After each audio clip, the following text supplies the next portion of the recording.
What we're looking at here is the collapse of a 5-decade dynasty, as fighters from Hay'at Tahrir al-Sham celebrate after deposing Syria's former president, Bashar al-Assad. In December 2024, the Sunni Islamist group, once linked to al-Qaeda, crushed Syria's military in a lightning offensive, ending 54 years of Assad family rule. Now, HTS leader Ahmed al-Sharaa has promised peace and unity. There's just one problem. Syria is not united at all. Nearly a third of the country is part of Rojava, an autonomous region founded by Syria's Kurds. Meanwhile, pro-Assad loyalists, other dissident groups, foreign-backed militias, and ISIS cells all have their own stakes in this fractured landscape. So, can Syria really be unified? Or is this just the prelude to Civil War 2.0?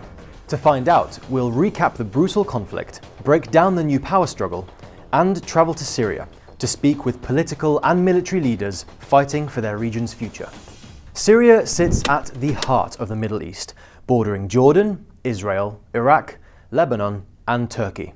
This makes it one of the region's most ethnically and religiously diverse nations. After years of war, its population is estimated at around 25 million. Most are Arabs, but the northeast is home to millions of Kurds. Other minorities include Turkmen, Assyrians, and Aramaeans, to name a few.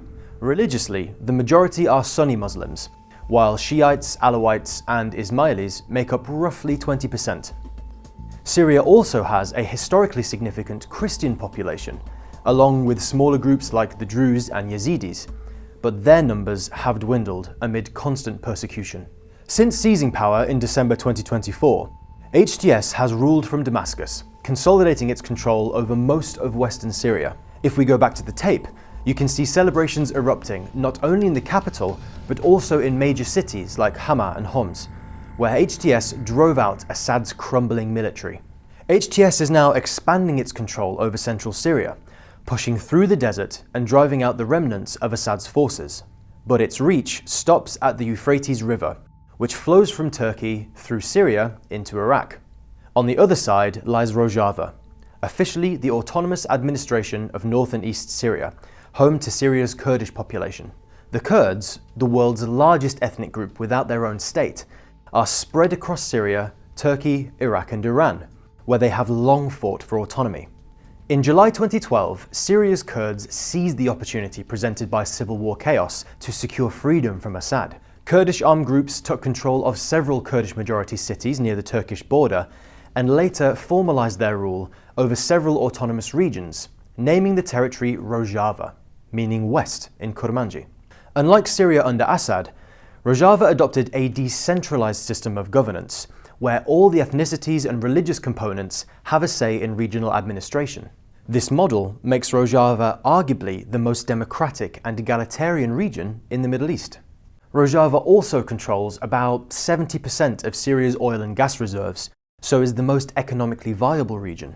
But Syria isn't just divided between HTS and Rojava. These areas in the north are controlled primarily by the Syrian National Army, a Turkish-backed militia that is waging war against Rojava. Turkey sees the Kurdish militias as terrorists and has launched multiple incursions into Kurdish territory, a point we'll come back to later. Elsewhere, other opposition groups hold chunks of territory in the south and east. On the west coast, Russia maintains a military presence around its airbase near Latakia and in Tartus, its only warm water naval port in the world. Moscow is now negotiating with HTS to retain these strategic sites. Latakia and Tartus provinces are also home to the Alawites, the Muslim sect to which Assad belongs. Former regime officials have mobilized here, creating militias who have vowed to resist the country's new rulers. A small part of Syria is still under the control of the United States, around the Al-Tanf outpost here, and a few hundred American troops are still stationed in Rojava, having partnered with Kurdish forces to fight ISIS. And lastly, although ISIS was largely defeated in 2019, tens of thousands of fighters are still scattered across Syria's desert and in the northeast, waiting for a chance to resurge. Clearly, Syria remains deeply divided, but how did this once stable nation become so fractured? To understand how we got here, we need to rewind to 2011, when Syria was plunged into a brutal civil war that tore the country apart. The Syrian civil war was sparked by the Arab Spring, a wave of pro-democracy protests that swept through the Middle East and North Africa. Inspired by successes in Tunisia and Egypt, Syrians took to the streets against Bashar al-Assad, who had ruled since inheriting power from his father Hafez in 2000. Assad responded brutally, ordering his military to shoot protesters, arrest thousands, and torture the detainees. This instability allowed extremist groups like ISIS to rise. By 2012, Syria was at all-out war, with secular rebel militias, jihadist groups, and government forces all fighting each other. Before long, Assad's forces were wilting, and he sought help from abroad, turning Syria into another proxy war. Russia launched a punishing airstrike campaign in 2015, while Iran deployed Hezbollah and other militias to bolster Assad's forces. Turkey, the US, and the Gulf states also backed their own rebel groups. From this mayhem, two key players emerged, HTS and Rojava. HTS began in 2012 as Jabhat al-Nusra, the Syrian wing of the Islamic State of Iraq, which was a branch of al-Qaeda led by the infamous Abu Bakr al-Baghdadi. A year later, Baghdadi tried merging Nusra with the Islamic State of Iraq to form ISIS, but Nusra's leader, Ahmed al-Sharaa, then known as Muhammad al-Jolani, refused, pledging allegiance to al-Qaeda. This sparked a brutal rift, with Nusra and ISIS turning their guns on each other. By 2016, Sharaa had realized that Nusra's ties to extremism meant it would never gain international acceptance. He initiated a dramatic rebrand, cutting ties with al-Qaeda, and later renamed the group Hay'at Tahrir al-Sham, meaning the Organization for the Liberation of the Levant. In doing so, he abandoned the vision of a global caliphate and focused solely on Syria. Sharaa also transformed his personal image, trading his balaclava for a suit and tie. Despite heavy Russian bombardments, HTS maintained control of the northwestern Syrian province of Idlib, growing stronger by absorbing other factions and consolidating its power. That brings us to Rojava. Its founding in 2012 was a historic moment for the Kurdish people, but their joy was short-lived, as ISIS rampaged through northeastern Syria, committing horrific atrocities. Facing annihilation, Rojava's militias, the YPG and all-female YPJ, fought fiercely. Their defiant stand in the city of Kobani in 2014 caught global attention, prompting the US to intervene with airstrikes, helping the Kurds to push ISIS back. With momentum shifting, the Kurdish militias united with other groups to form the Syrian Democratic Forces, a multi-ethnic coalition that became America's key partner in the fight against ISIS. After years of bitter fighting, the SDF crushed the last bastion of ISIS in 2019 at the Battle of Baghouz, ending the caliphate. But Rojava's struggles were far from over. As mentioned earlier, Turkey sees the Kurdish components of the SDF as terrorists linked to the Kurdistan Workers' Party, or PKK. This is a group that has waged a decades-long insurgency against the Turkish government.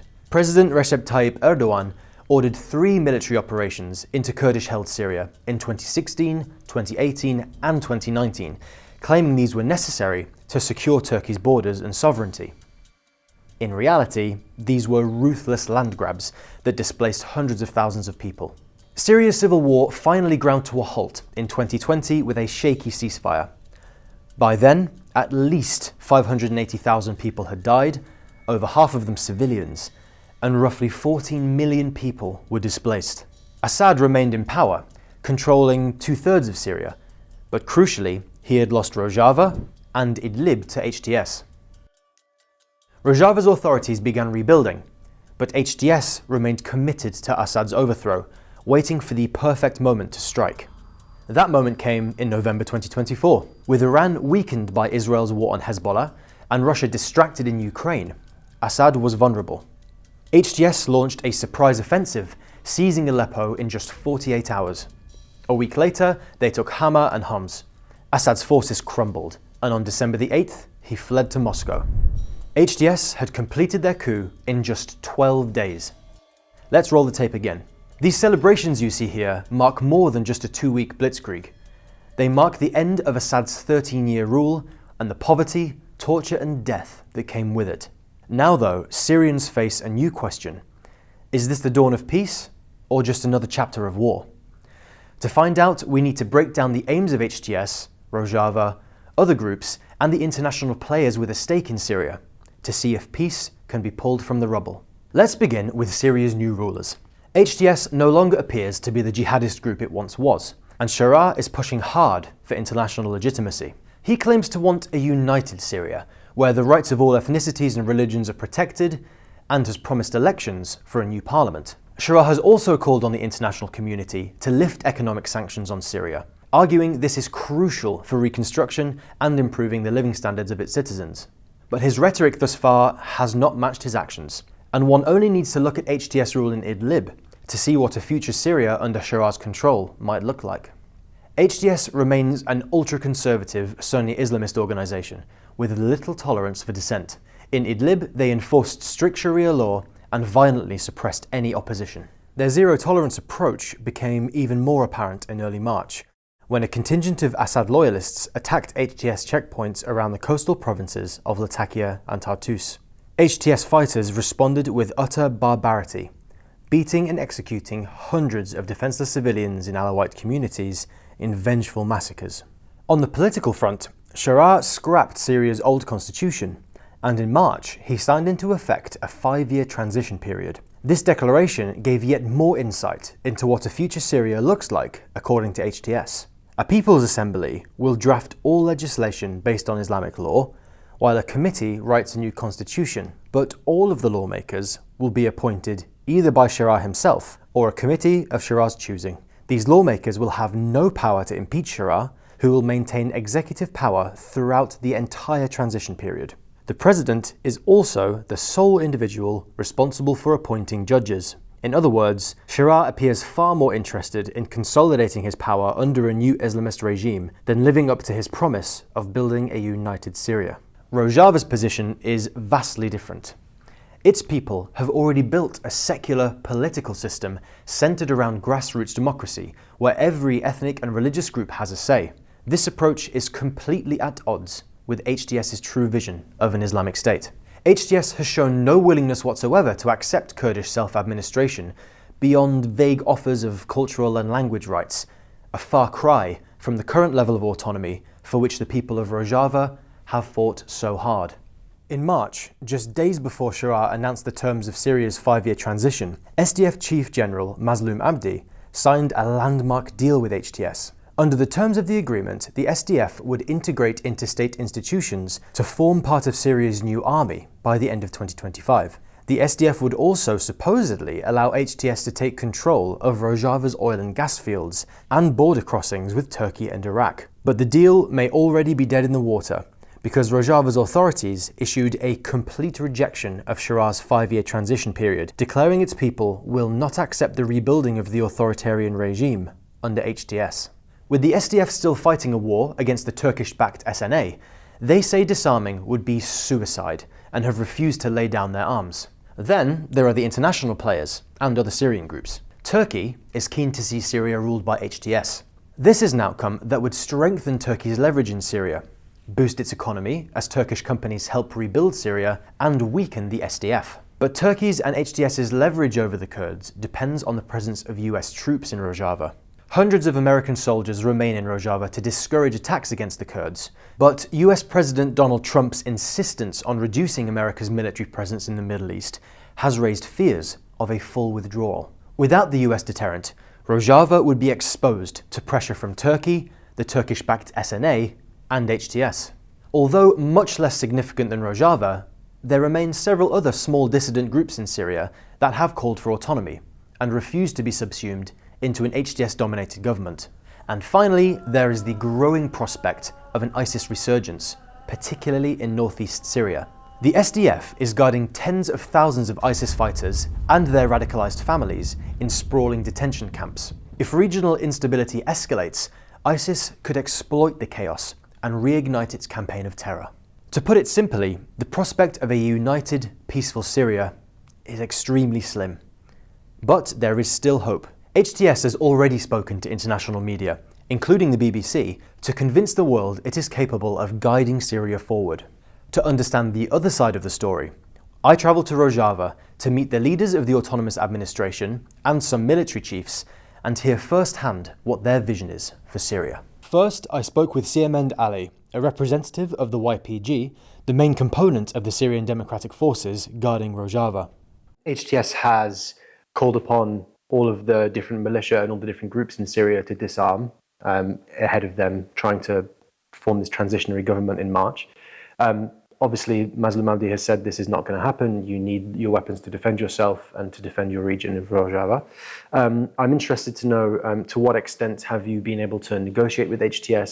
Do you see the SDF and HTS coming to some kind of power sharing arrangement? What are the status of negotiations and what do you think the future holds there?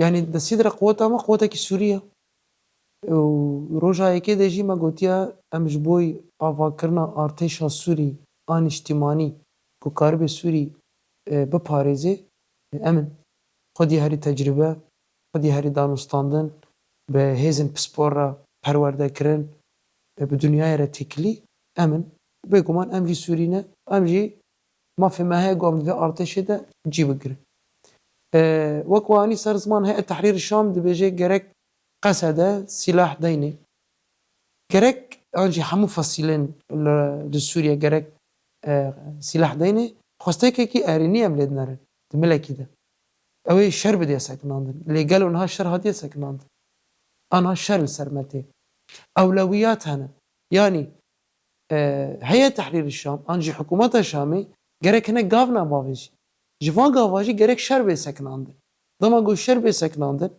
وقالي سوري وقتكي اجوائكي باش جبر افاكرن دا كاربي حكومت خو افابكي دا كاربي انتخابات خو برلمان خو وام بيجن سرق جمهوريت خو دربخي بيگمان وي دمي قالي سوري تشبريار بدي امبيرن ليه في حالي حاضر ده قالي ما راستي ايريشاتي راستي كومكوجياتي بيگمان تشك داين انتحاره جبروي كي برسبي ما ادروشا هيدا بفيرنجينا ليه بقشتي ام مرن بمفاوضات وحوارات خودا ام برنر منيز دبن ام جبوي ماسا نقاش بفكرن ام بشنكتي ديكن وبحكوماتها الشامرة تشبرز جريك واشكاليات هي ام دكارن دريا ماسيرا مريا حواريرا ام بقنا تشارسرين وبكا في خدمات الطواهيه قال سوري.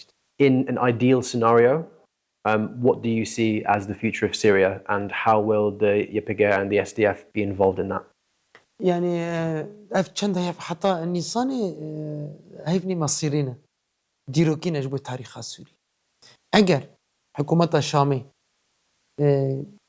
نكاربه تواهيا جالي سوري بحمو بيكاتي خدا بحمو أولو معتقدات خدا بحمو طوائف خدا ودساري دجن اگر نکاربه دنگه کی توازنه کی باش تا آوا کرنا وی حکومتی ده چه به مصیره کی وين نباش به هیوی هنا ام هیوی دیکن فقط وقاعی گل سر عرده هدی وی هیوی دشکین جبروه که ام پر به اصرارن گو ام دوی پیش کتنه ده هبن جبر گلک گلی سوری ان گلک جها از بنافناکم انها بيشتغيريا خب ماتكن جبيقو ام كاربن هيزكي دولتكي مدني ديمقراطي مركزي بكا في خدمات الطواهية جلدة انت دباش تعرف جدار في وي اگر نبي سوري وي خرابيكي مظن بحر. I also had the chance to speak with the co-chairs of the Autonomous Administration's Executive Council in Raqqa. Let's talk about what's happening today. The future as well of Syria and the Autonomous Administration. We don't need to explain what's happened in the past few months. Everybody knows what's happened. But quite recently, the new kind of governing authority, HTS, have called upon all different factions and groups in Syria, including the Autonomous Administration and the SDF, to lay down their arms to join this wider project in Syria. Obviously, we spoke with a member of the YPG yesterday, and he effectively said it's suicide for us to put down our arms while we're still fighting the SNA and attacks from Turkey, and also the threat of ISIS. So it's not putting down arms and working towards a stable nation if you're still at war. That would be called surrender. What do you feel needs to happen in the coming weeks and months? Maybe before March, when the transitional government ends, or maybe after March, what needs to be done with HTS? How can you negotiate with them? What kind of relations have you managed to establish with them so far to try and create a more stable, more peaceful foundation on which to move forward? يعني مجار شيئا سوری دا برای 2011 و حکومت 50 سالی دا اساس رنگی ده هندوری سوری دا هاتنا اقصاء کرن يعني تاني يك رنگ هبو او يك رنگ حاكم ود سوري دا او زنجينيا سوري رنگ بونا سوري وكي بيك هاتا وكي اولو باوريه هي وكي طوائف سوري دا هي بارتي سياسي هي تحمونا هاتنا ديتن بوشي سوري هاتا بي حالك وإيرم تدا جيانت كن نها ده هندوری سوری دا گوهرتنا كجنك مازن چهبو هلوش عندنا رژیم بعث شخص اسد چهبو ده هندوری شامی دا ایرو ریبریه کا دمکی هیا اف ریبریه دمکی اگر بکار راستیجی هر یکی جمع بده حیث کرن کو او مواطنه کی سوریا مافیوی تاجی دارن یا جی پاراستینه هل بتو هر کس خواته ببینی و ببی بشک جوه سوریه يعني بريا 2011 ميناك يعني تجاري كرد نهات نديتن وكي مكونة كي أصيد هندور سوريا ده نهاو شون ده عجب ويور نديتن كرد سوريان تركمان آشور أرمن كلدان أفحموه ور نديتن بشكي سوري يعني وكي مكونة أصيد هندور سوري ده كو ما في واهنا كو دبيكو تمثيلا واي مباشر يعني نيريني و إرادة و هندوري ريبرنا سوري ده هبي اگر هبه وهركز جهه خواته ده ببینه و سوریا که خورتو دموقراط وری آبا کرن. HTS, we know what their origins are. We know what HTS has developed from. They have said recently that they are aiming to guarantee the safety and security of all these different groups. But their history obviously does not match the claims that they've said. They've tried to rehabilitate themselves on the world stage and present a new face. Are you hopeful that they will be able to follow through on those promises? Or are you still, are there big concerns over whether that will actually come true? المرحلة المقبلة تنتظر بصراحة ليست الأقوال، إنما الأفعال هي التي تترجم هذه الأقوال. يعني نحن ننتظر أن يكون هناك أولا تمثيل لكل المكونات في الحكومة الانتقالية أو هيئة الانتقالية، وأيضا ننتظر أن يكون هناك مشاركة للجميع. حتى بدايات سقوط الأسد شاهدنا أن بعض التعيينات التي حدثت كانت بطريقة تمثل لون واحد وشكل واحد. ما شاهدنا أنه في هناك أي تمثيل لبقية المجتمع السوري بكل أطيافه ومكوناته. ونتمنى أن تكون حقيقة الإدارة الجديدة بقيادة أحمد الشرع صادقة في نواياها أيضا بالعمل من أجل بناء سوريا جديدة تكون تمثل كل السوريين. Before leaving, I asked the co-chairs what message they had for the international community about what needs to be done to build a peaceful future in Syria. أول شيء نحن نوجه رسالة لكل العالم بأن أولا رفع العقوبات عن سوريا والمساهمة في إعادة الإعمار وتحقيق الاستقرار هو شرط ضروري لتحقيق سوريا الديمقراطية في النهاية، لكي لا يكون هناك بيئة يعني تستفيد منها الجماعات الراديكالية أو داعش. نتمنى على العالم أن يساعد السوريين كمساعدة وأن في بناء مستقبلهم وتقديم العون والمشورة. نحن تخلصنا من الهيمنة الإيرانية في سوريا، لا نريد أن يكون هناك هيمنة لدول إقليمية أخرى، وأذكر هنا تركيا. أيضا على الدول الأوروبية أن تقوم بهذا الدور وتوقف الأطماع التركية في سوريا وأن تتركنا نعيش في سلام. That's where this tape stops, but we'll be back soon with more episodes of Geopolitics on Tape.